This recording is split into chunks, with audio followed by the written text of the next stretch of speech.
Berarti kita panggil ahli kayaknya ya. Jadi kalau sudah disumpah, itu hanya memberikan keterangan berdasarkan keterangan. Silakan dari penasihat. Ya, terima kasih majelis. Selamat siang ahli, terima kasih telah datang di rumah saya. Kita langsung ke pertanyaan. Ahli, apakah seorang ahli pernah diperiksa saat waktu melakukan BAP di kepolisian? Oke, pernah diperiksa ya ahli ya. Untuk perkara ini, perkara masalah cincin ini, pernah diperiksa di kepolisian, di BAP?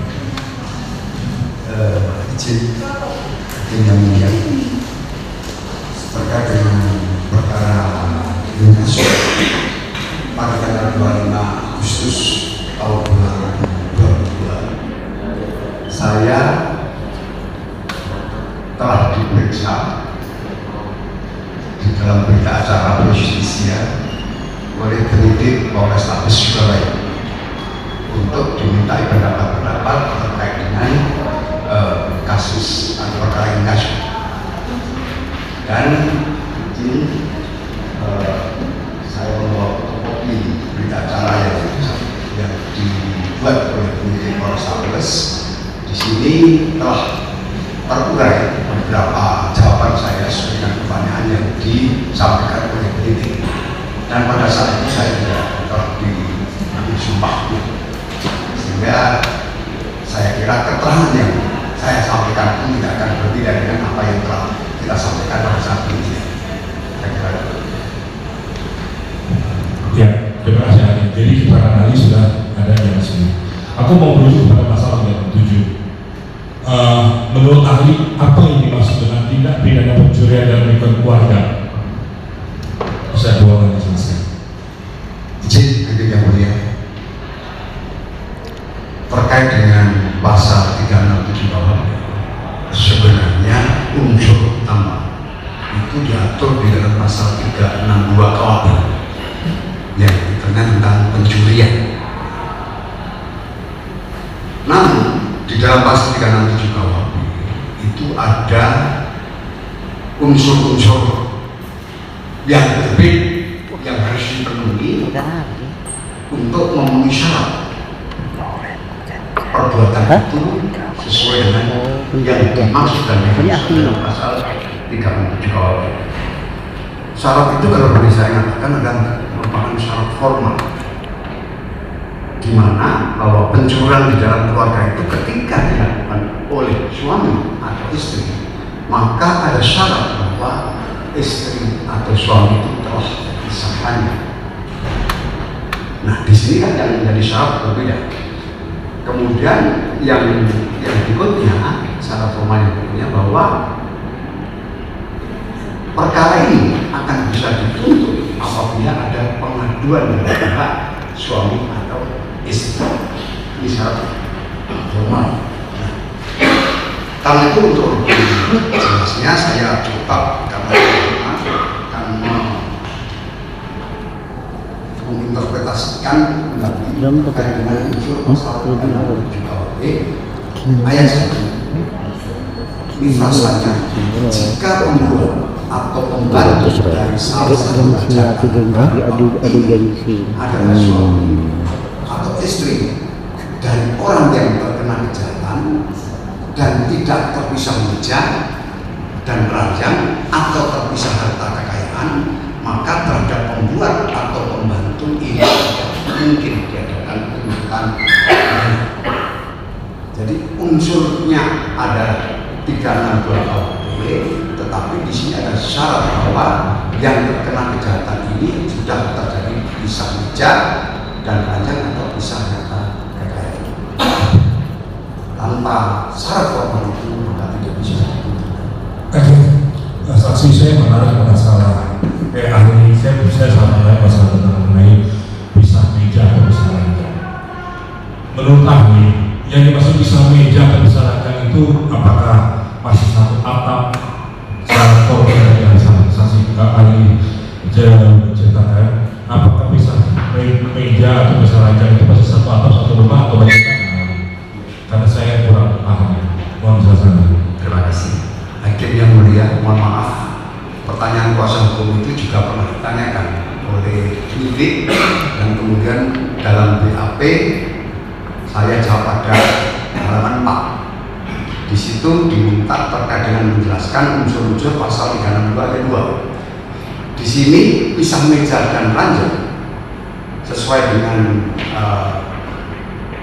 terminologi hukum atau bahasa hukum dan bahasa Indonesia. Jadi saya tarik suatu pemahaman bahwa pisah meja dan ranjang maksudnya sudah tidak lagi menjadi satu rumah atau pisah dalam hidup rumah tangganya atau dalam berkeluarga yang itu terjadi sehari-hari, namun masih dalam status hukum ikatan suami istri yang sah. Ini baru dikatakan pisah ranjang atau pisah meja, bukan berarti pisah tempat tidur dalam satu rumah, tapi ketika sudah tidak berada dalam satu rumah di mana dia rumah tinggal. Ini makna yang substantif dalam pendapat saya. Ya, baik ahli. Di dalam hal ini saat ini saya posisi klien saya selaku terdakwa, di mana di pasal 37 ini klien saya dituduh telah mencuri suatu barang. Mohon saya kasih pemahaman sedikit tentang masalah pencurian. Apakah pencurian ini telah berpindahnya suatu barang dari tempat yang ini telah berpindah ke tempat yang begitu, telah bergeser ini barang? Faktanya bagaimana itu ahli menurut kami? Di dalam pasal 367 KUHP tadi saya katakan bahwa unsur pokoknya itu dirumuskan dan dimasuk dalam pasal 362 KUHP. Rumusan pasal 362 KUHP di sini rasanya barang siapa mengambil barang sesuatu yang seluruhnya atau sebagian kepunyaan orang lain dengan maksud untuk dimiliki secara melampung diancam karena pencurian. Ini adalah unsur-unsur utama yang harus dibuktikan dalam suatu dugaan tindak pidana pencurian.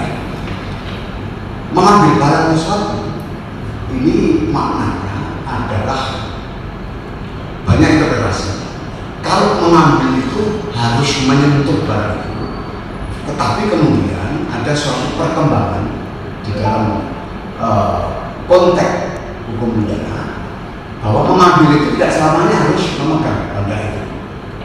Misalnya mencuri listrik tidak harus memegang listrik, tapi dengan sarana alat bisa mengatur. Tetapi pada benda-benda yang pada umumnya kita listrik termasuk benda yang sangat khusus. Di sini mengambil itu adalah memegang suatu barang, kemudian memindahkan dari satu tempat ke tempat lain. Nah, kemudian unsur berikutnya yang seluruhnya atau sebagian kepunyaan orang lain dari benda yang dipindahkan dari satu tempat ke tempat lain itu seluruhnya itu milik orang lain atau sebagian milik pelaku sendiri dan sebagian milik orang lain. Kemudian yang berikutnya dengan maksud untuk dimiliki. Nah, dengan maksud di sini maksudnya adalah ketika memindahkan barang yang sebagai maksud mengambil orang yang tadi ada mensre, niat batin untuk memiliki. Jadi ini sebagai mensre ini ada dalam pencurian. Karena apa? Harus ada. Tanpa ada niat untuk memiliki dari barang yang dipindahkan tadi tidak masuk kriteria pencurian. Mungkin terjadi kekeliruan dan lain sebagainya. Kalau boleh kita ilustrasikan, ketika kita berada di kereta api, ada koper jejer 2-3, kemudian terburu-buru turun miliknya orang lain, kemudian kita bangun. Di sini memang mengambil, memindahkan dan tempat ke tempat lain, tapi si kapal dengan maksud mens rea tadi itu tidak ada. Nah, ini tidak bisa dikatakan bahwa seseorang itu telah mencuri milik orang lain. Karena sinilah terkait dengan pasal 362 KUHP ini dengan maksud ini untuk memiliki atau dimiliki ini benar-benar harus terbukti. Saya kira itu yang menjadi suatu syarat formal dan syarat maknanya. Dan kemudian di sini ada satu ketika perbuatan yang dilakukan melawan hukum. Konsep melawan hukum itu bisa tidak izin pemiliknya, tapi didasari dengan sikap batin atau niat untuk memiliki. Saya kira. Kasih dilanjutkan. Saudara ahli, saya tertarik dengan penjelasan saudara ahli tadi menyangkut niat batin tadi dengan maksud memiliki itu. Bagaimana kemudian niat maksud memiliki tadi dalam pasal 367 itu dalam penerapannya untuk bisa melihat ini terpenuhi atau tidak terpenuhi unsurnya. Bagaimana menurut pandangan ahli? Secara teori pembuktian bahwa terkait dengan sikap batin itu memang tidak bisa diperalat dan tidak bisa dilihat. Karena itu saya dalam menguraikan terkait dengan pembuktian mensrea atau sikap batin ini dalam buku saya sudah saya uraikan itu. Di sini kita melihat terhadap suatu perbuatan-perbuatan yang mencerminkan adanya maksud. Jadi perbuatan-perbuatan konkret yang terkait dengan suatu peristiwa itu dan mencerminkan adanya suatu sikap batin atau niat untuk memilih. Nah, disinilah mengizinkan yang mulia saya mengilustrasikan pengalaman saya yang saya alami selama menjadi hakim. Ketika penuntut akan membuktikan terkait dengan unsur memiliki, khususnya di dalam pasal 22 KUHP yang digunakan, ini ada suatu langkah tolong diminta dulu barang itu, diminta dulu. Kalau kemudian barang itu diminta, ternyata dia menjawab atau kemudian dengan niat tidak mengembalikan, ini baru kemudian dikatakan dengan maksud. Jadi ini cerminan dari maksud memiliki tadi.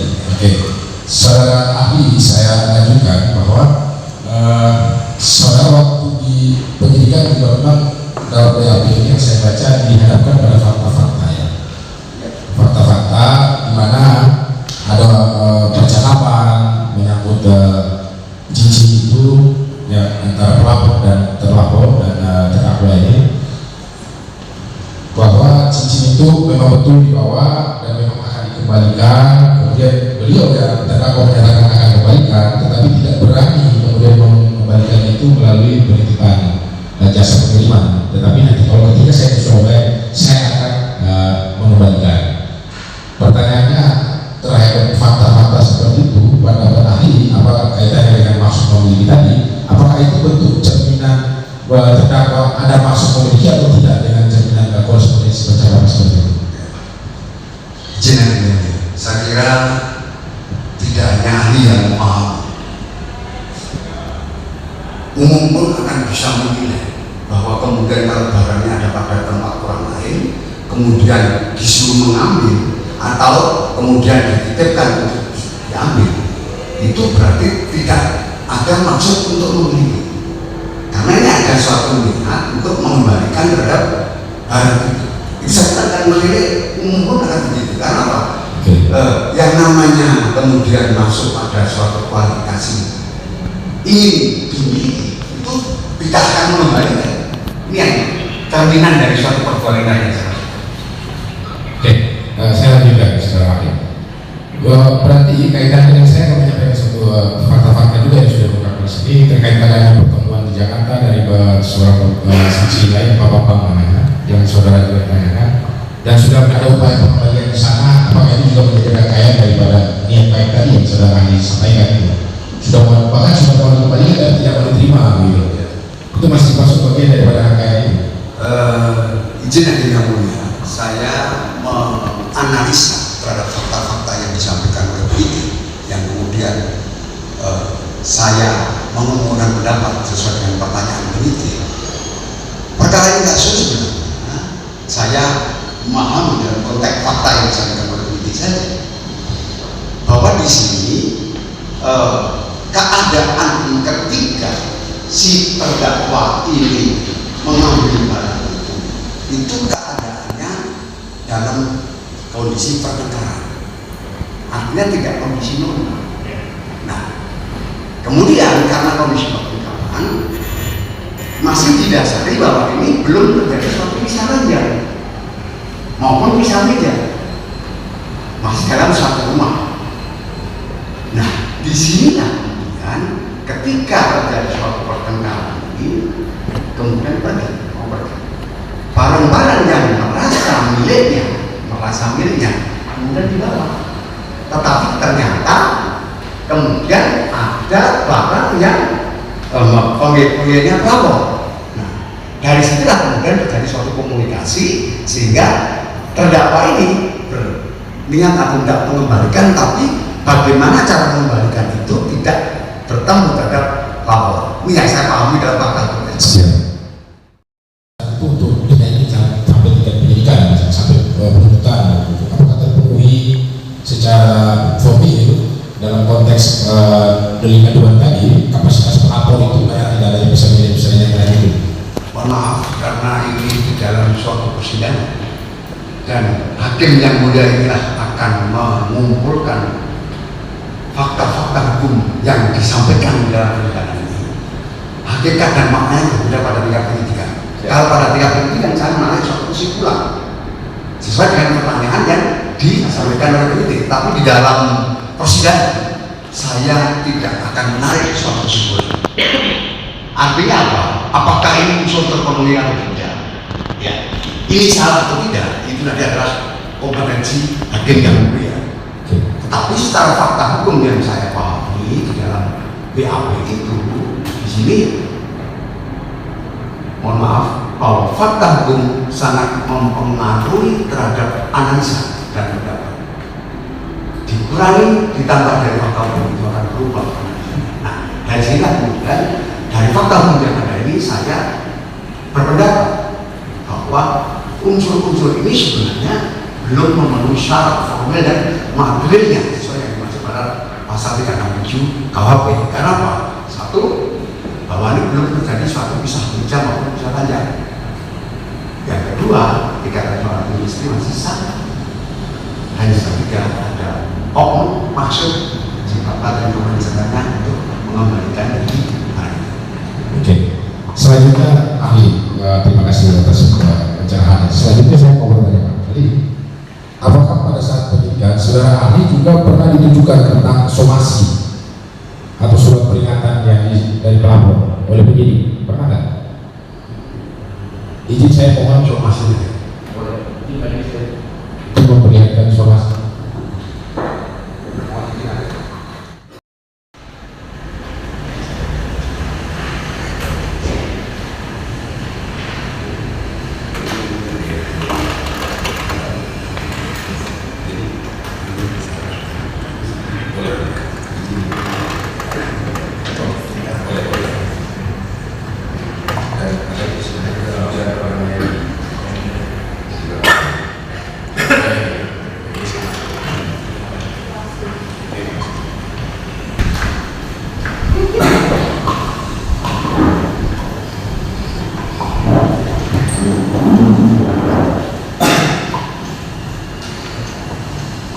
Izin melanjutkan ahli terkait dengan somasi itu yang juga saudara ahli juga yang mau saya tanyakan tentang poin somasi nomor 25 tentang pokok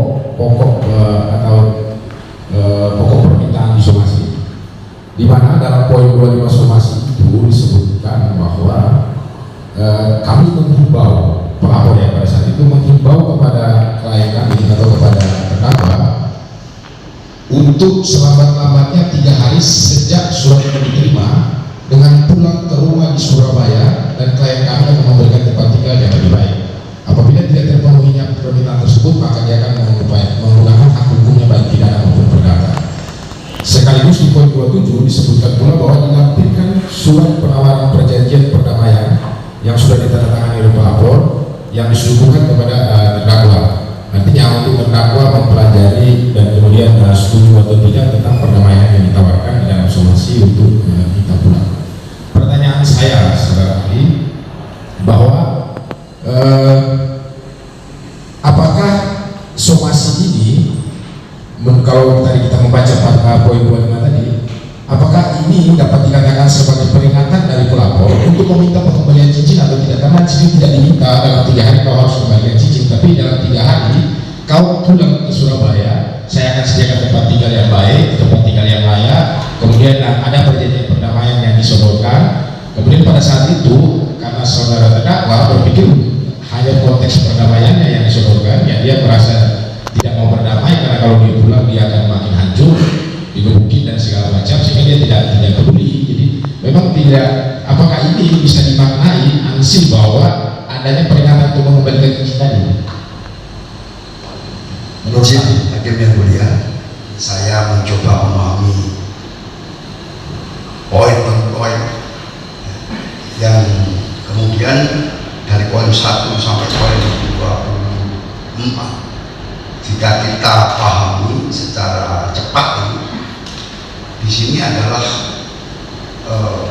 kuasa hukum dari pelapor ini menguraikan tentang konsekuensi terhadap perbuatan yang dilakukan oleh terdakwa. Jadi pasal diberikan. Kemudian pada poin 24 di sini saya lihat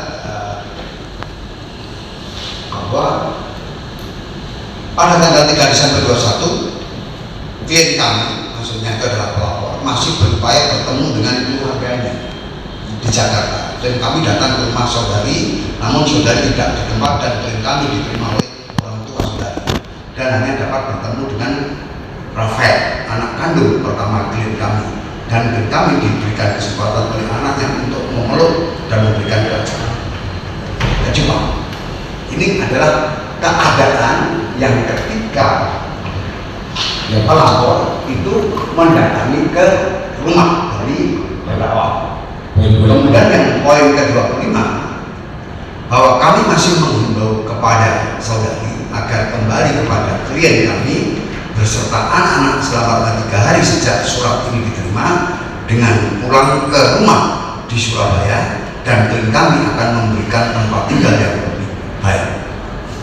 Kalau kita memahami dari poin 25 ini, ada harapan dari pelapor agar si terdakwa ini kembali dalam satu rumah, ya, karena pada saat pertengkaran itu meninggalkan rumah. Nah, terkait dengan poin 1 sampai 24 yang memberitakan tentang pasal tadi dan harapan untuk kembali, di sini tidak ada satu poin pun yang meminta kembali terhadap perhiasan yang diperjuangkan. Jadi di sini poin 26 bahwa apabila saudari tidak memenuhi panggilan suami, maka dengan sangat mungkin suami atau klien kami akan menggunakan haknya sesuai dengan undang-undang baik pidana maupun perdata. Ini adalah suatu bentuk penegasan ancaman yang dilakukan oleh pelapor. Pelanggar pula surat penawaran perjanjian perdamaian yang sudah klien kami tanda tangani di atas materai supaya bentuk tiket baik. Ini artinya bahwa masih ada harapan dari pelapor ini terhadap kembalinya si terdakwa.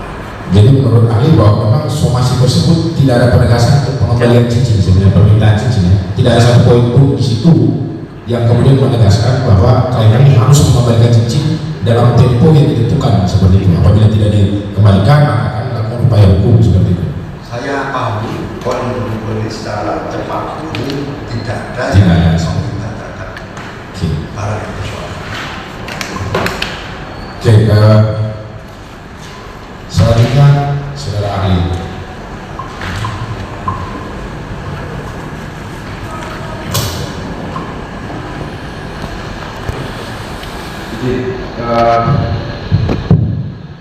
Saudara ahli terkait dengan persoalan cincin 367 ini,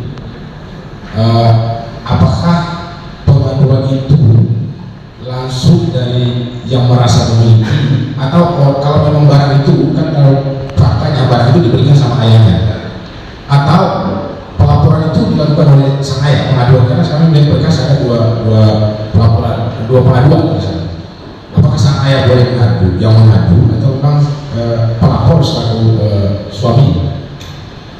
Izin yang mulia, ini kan konsep delik ini tidak pidana adalah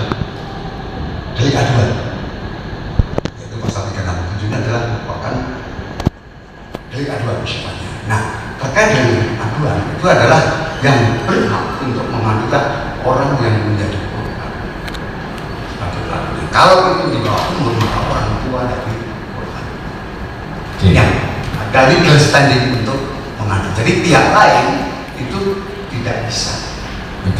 Jadi kalau anak itu dalam pengakuan atau dalam prateli, itu adalah pihak-pihak yang berkaitan tanggung jawab di dalam pengakuan. Ini yang memiliki jelas tadi saya balik sedikit tadi yang penjelasan ahli menyangkut bisa meja bisa ranjang tadi. Apabila masih dalam satu rumah, tidak berpisah dalam satu rumah, masih hidup bersama, itu berarti bukan bisa meja, bukan bisa ranjang tadi kan. Kemudian pertanyaannya, karena bisa meja bisa ranjang ini menjadi syarat formil yang harus dipenuhi oleh pengadu tadi yang saya sampaikan, apa konsekuensinya ketika seorang itu mengadu tapi pada faktanya tidak terjadi pisah rumah tadi yang ahli maknanya sebagai bisa meja bisa ranjang tadi? Konsekuensi hukumnya apa? Bahwa dia mengadu tetapi faktanya dia tidak bisa meja bisa ranjang, seperti itu. Tidak bisa dalam hidup, masih dalam rumah, belum bercerai, seperti itu. Ya, menurut pendapat saya kali ini merupakan syarat formal. Ketika perbuatan hukum itu atau keadaan hukum itu tidak terpenuhi, kan tidak bisa diadukan. Tidak bisa diadukan. Konsekuensi hukumnya ya tidak bisa diadukan. Bahkan di dalam pasal 37 ayat 1 ini jelas sekali. Jadi tidak mungkin dilakukan penuntutan. Jadi tidak mungkin ya. Sekian dari kami sementara ini. Terkait dengan pisah ranjang dan pisah meja, yang ingin saya tanyakan kepada saudara, ketemu lagi ya kita saudara. Terkait dengan seeding fund bed, fund bed, secara konstruksi hukumnya di Indonesia ini seperti apa? Seeding fund bed dan seeding fund Doderen, pisah ranjang dan pisah harta kekayaan itu konstruksi hukumnya yang saudara ahli ketahui seperti apa? Saya justru konsisten dengan suatu bahasa hukum yang kemudian itu terkait dengan yang namanya pisah ranjang itu sudah tidak ada dalam satu ranjang. Tidak ada dalam satu ranjang. Pengertian tidak ada dalam satu ranjang itu ketika sudah keluar dari rumah. Jadi kalau di dalam pisah meja tetapi makannya itu biarpun bergantian meja, time untuk makannya itu tidak dapat dikatakan pisah meja. Artinya apa? Dari berbagai peristilahan hukum tadi kemudian saya pakai dan saya tarik konklusi bahwa pisah meja misalnya itu ketika sudah terjadi suatu perpisahan, tidak berada dalam satu rumah. Ini saya menggunakan suatu beberapa peristilahan. Jadi saya tarik suatu pemahaman sehingga pemahaman saya tak tuangkan ke dalam bentuk kesimpulan. Baik, terkait dengan pengertian yang diartikan secara letterlah ya, berarti secara harfiah mengenai seeding fund bed dan seeding fund Doderen, selanjutnya dikaitkan dengan pasal 367. Kan bunyinya itu, mohon izin membacakan majelis, mengambil barang sesuatu yang seluruhnya atau sebagian kepunyaan orang lain dengan maksud untuk dimiliki secara melawan hukum, jika dia adalah suami atau istri yang terpisah meja dan ranjang atau terpisah harta kekayaan, atau jika dia adalah keluarga sejarah atau semenda, baik dalam garis lurus maupun garis menyimpang derajat kedua, maka terhadap orang itu hanya mungkin diadakan penuntutan jika ada pengaduan yang terkena kejahatan. Apakah terkait dengan syarat formil dari suatu isi pasal ada istilah syarat kumulatif yang ketika hanya satu syarat dipenuhi dapat dilakukan penuntutan? Dalam hal ini kita tahu bahwa 367 adalah kelah delikti atau delik aduan. Menurut pendapat saudara ahli seperti apa? Izin yang mulia, jadi inti dari suatu delik yang dijadikan sebagai delik formil atau perbuatan yang dilarang itu memang tadi sudah saya sampaikan, itu yang diatur dalam pasal 362 KUHP. Dari pencurian, hanya kemudian 367 ini disyaratkan secara khusus. Yang tadi juga saya sampaikan bahwa ini ada syarat formil dan syarat materialnya. Syarat formilnya terkait yang harus dipenuhi bahwa ayat satunya, kemudian ayat 2-nya menegaskan apabila ayat 1 ini dipenuhi maka kemudian ayat 2 harus diadukan oleh pihak yang merasa dirugikan dari perbuatan itu. Jadi izin hakim yang mulia, di sini sudah jelas sekali ayat 1-nya, jika pembuat atau pembantu dari salah satu kejahatan dalam bab ini adalah suami atau istri dari orang yang terkena kejahatan dan tidak terpisah meja dan ranjang atau terpisah harta kekayaan, maka terhadap pembuat, ini yang delik formilnya, atau pembantu, ya, ini formilnya, tidak mungkin diadakan tuntutan pidana. Jadi di sini disyaratkan bahwa harus disarankan. Kemudian ditegaskan di dalam ayat 2, jika dia adalah suami istri yang terpisah meja dan ranjang, ini seandainya sudah terpisah ranjang, meja maupun terpisah harta kekayaan, ini harus diadukan. Jadi artinya apa? Untuk ayat 2-nya, tanpa, walaupun itu tidak bisa ranjang, tanpa ada pengaduan maka tidak bisa dituntut. Itu maksudnya penjajah. Oke, baik. Melanjutkan Saudara Ari terkait dengan Siding Van Goderen. Kita mengenal adanya status harta bersama dan harta bawaan. Terkait dengan status harta tersebut, apakah di dalam suatu perkawinan sebagaimana diatur dalam Undang-Undang Nomor 1 Tahun 1974 diwajibkan atau diharuskan adanya premarital agreement atau perjanjian pranikah? Menurut pendapat Saudara Ari seperti apa? Di dalam Undang-Undang Nomor 1 Tahun 1974 ini saya bicara nafas. Undang-undang itu adalah yang terkait dengan kompilasi hukum Islam. Tapi di situ tidak menceritakan bagaimana kemudian kalau itu di luar Islam, tidak. Hanya kemudian tafsir demi tafsir saja untuk memahaminya. Jadi sebenarnya kalau yang terkait dengan perceraian atau perkawinan di luar Islam itu tidak menundukkan diri pada Undang-Undang 174. Secara formalnya Undang-Undang 174, tapi di situ ada istilah tunduk pada berklik-klik atau bebek. Nah, di situ yang non Muslim di situ ada suatu keadaan yang harus diperjanjikan atau tidak diperjanjikan, itu tergantung dari insipan yang lain.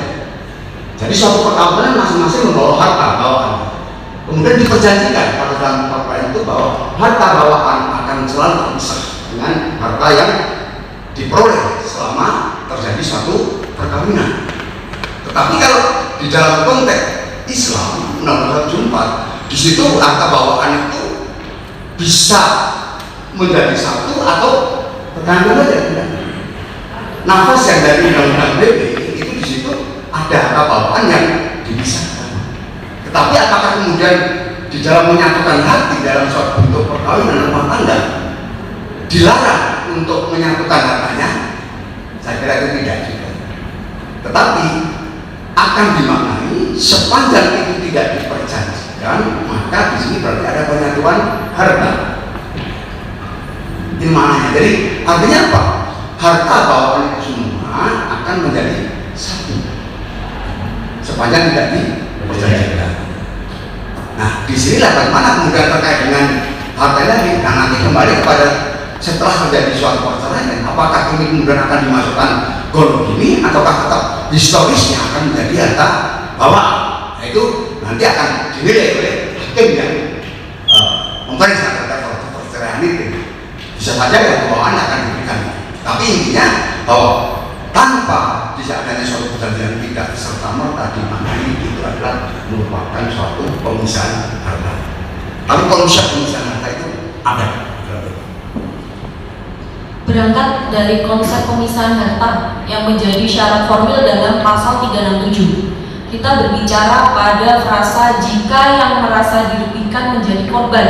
Ya. Sebagaimana saya membaca salah satu literasi dari Eugene Utrecht terkait dengan persetujuan dari yang dirugikan apabila dikonstruksikan dengan pasal 367, menurut pendapat Saudara Andi seperti apa?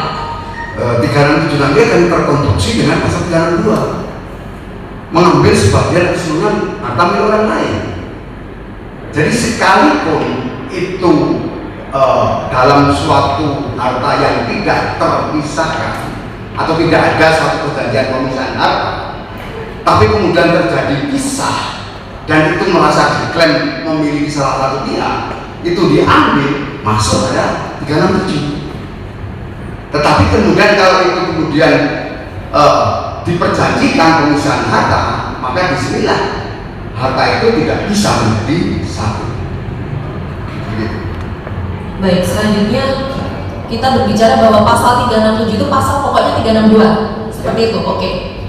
Seperti 376, pasal pokoknya 372. Oke.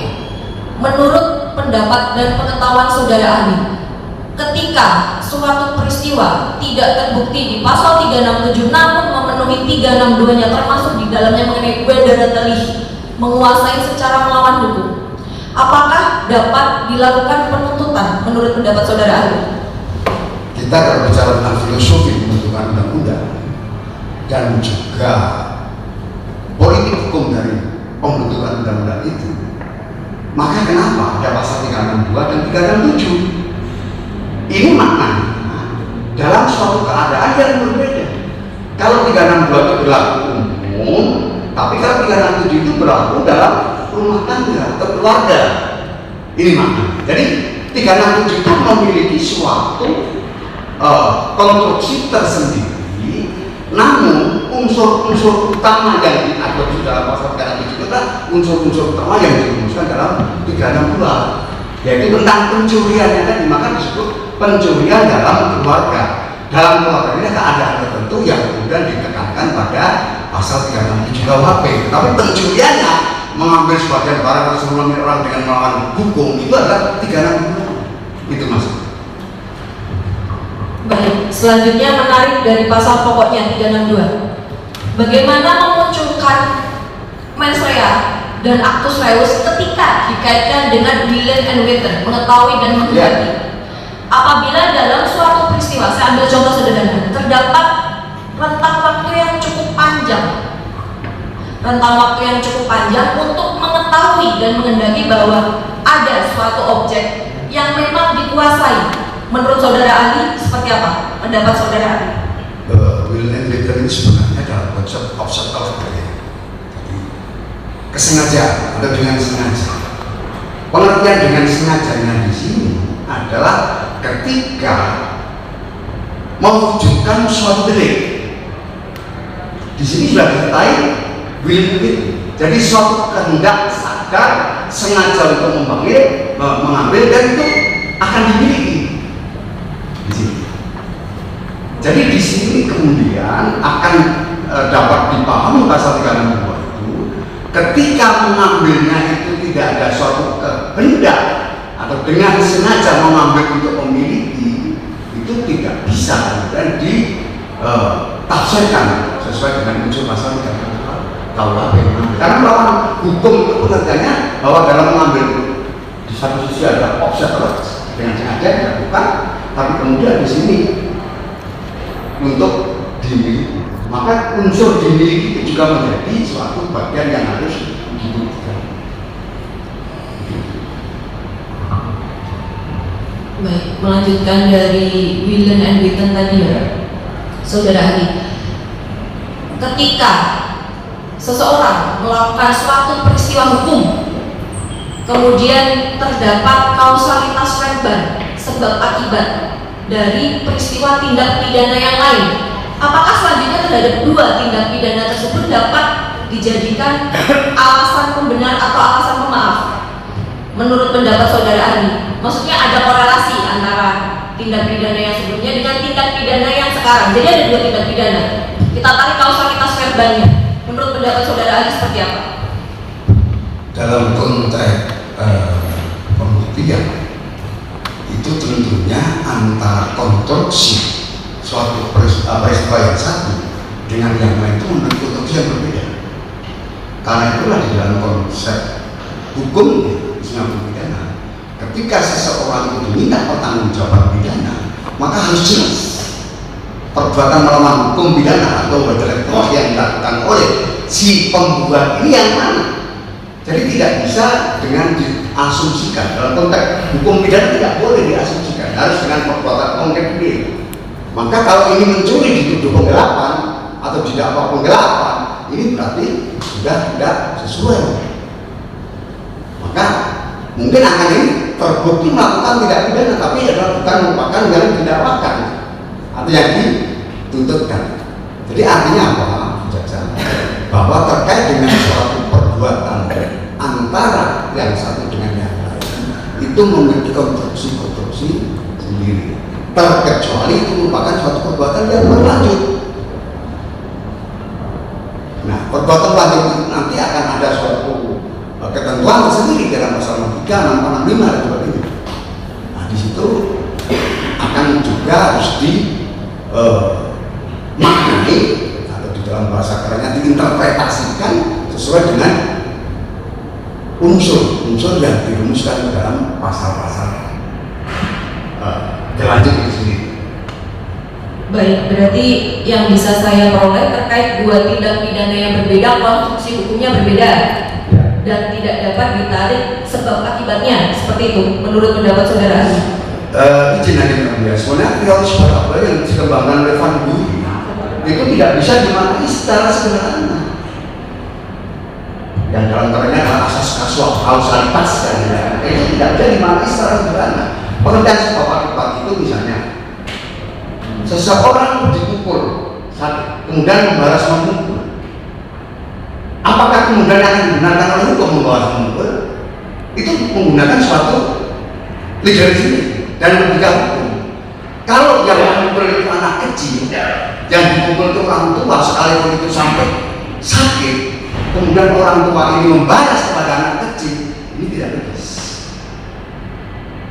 Tidak logis, berarti orang tua itu harus mempertanggungjawabkan hukum. Ini maksudnya. Jadi teori Van Buy terkait dengan kausalitas itu tidak bisa dimaknai secara sederhana. Karena ini sebenarnya teori kausalitas sekarang itu di dalam perkembangannya itu selalu ada dan ini sudah mulai berkembang. Tinggal sebenarnya bukan itu, bukan sebab akibat itu. Karena saya ditemparin maka bunuh sehingga menjadi alasan pembenar hubungan itu tidak bisa. Jadi kalau teori Van Buy dipahami secara gagal, berarti kalau saya kemudian ditusuk, saya sakit, kemudian tusuk kembali dia kena lehernya mati, itu bukan menjadi alasan pembenar di dalam konteks untuk perkembangan hukum pidana. Cukup jelas penjelasannya. Selanjutnya saya ingin beranjak ke delik aduan atau telah delikti dan berbicara mengenai standing to sue atau legal standing. Menurut pendapat saudara ahli, ketika ada surat pengaduan laporan polisi yang menjadi titik berat atau legal standing dari aduan tersebut yang tertulis di dalam laporan polisi atau yang membuat surat pernyataan laporan pengaduan namun tidak masuk dalam berita acara penetapan sikap, menurut pendapat saudara ahli?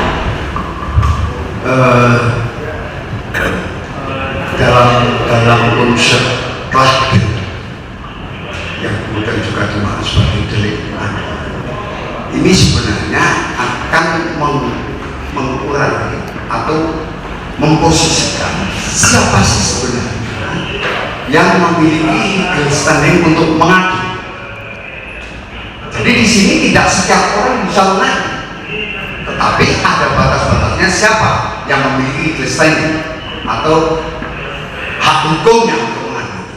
Nah, tadi di awal pertanyaan dari kuasa hukum terdakwa sudah saya sampaikan bahwa di sini adalah orang yang menjadi korban atas terjadinya suatu perbuatan yang tidak. Nah, kalau anak itu masih dalam bentuk pengampuan atau kurateli, disinilah kuratornya yang berhak untuk mengadukan. Nah, terkait dengan khususnya pasal 367 di sini yang mengadu adalah korbannya. Kalau itu terkait dengan suami istri ya suami dan atau istrinya yang berhak untuk mengadu. Dan tercantum di dalam laporan polisi kan terkait dengan aduan tersebut, maksudnya yang memang namanya tertera dalam laporan polisi. Saya harus izin. Memang laporan polisi itu kan mengandung suatu konsekuensi hukum. Ketika laporan yang disampaikan atau sesuatu yang diadukan itu tidak sesuai, di situ ada pasal 220 KUHP, 220 KUHP. Nah, tentunya yang ada hak untuk melapor atau mengadu itu adalah korban yang tadi saya sebutkan, baik yang dirugikan maupun pihak yang menjadi pengampu dari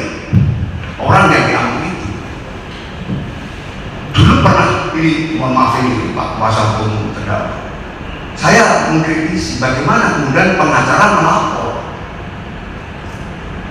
Apakah kemudian apa yang dilaporkan pengacara itu ketika terjadi suatu konsekuensi hukum akan dibebankan kepada pengacara yang melapor atau kliennya?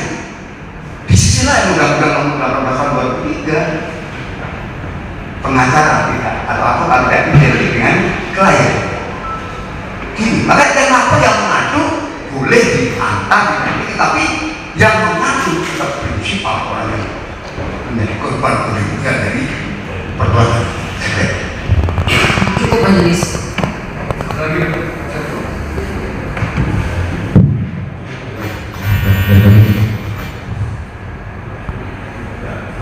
Terima kasih ahli ya sudah bisa memberikan penjelasan bagi kami ya, nanti apa yang mau sampaikan bisa dibahas.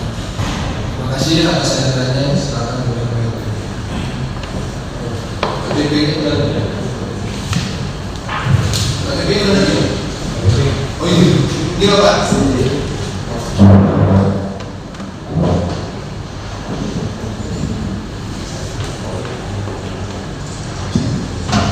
Terima kasih.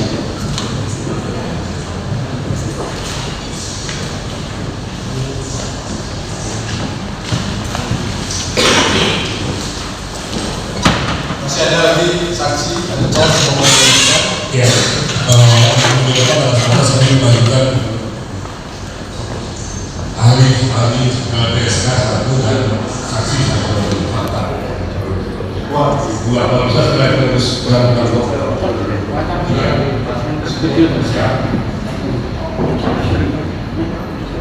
Iya Pak.